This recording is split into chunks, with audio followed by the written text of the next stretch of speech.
கர்த்தருடைய பரிசுத்த நாமத்துக்கு ஸ்தோத்திரம்.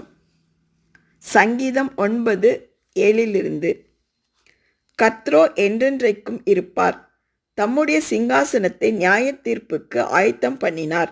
அவர் பூச்சக்கரத்தை நீதியாய் நியாயம் தீர்த்து சகல ஜனங்களுக்கும் செம்மையாய் நீதி செய்வார். சிறுமைப்பட்டவனுக்கு கர்த்தர் அடைக்கலமானவர். நெருக்கப்படுகிற காலங்களில் அவரை தஞ்சமானவர்.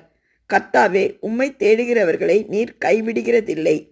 ஆதலால் உமது நாமத்தை அறிந்தவர்கள் உம்மை நம்பி இருப்பார்கள். சியோனில் வாசமாயிருக்கிற கர்த்தரை கீர்த்தனம் பண்ணி அவர் செய்கைகளை ஜனங்களுக்குள்ளே அறிவியுங்கள்.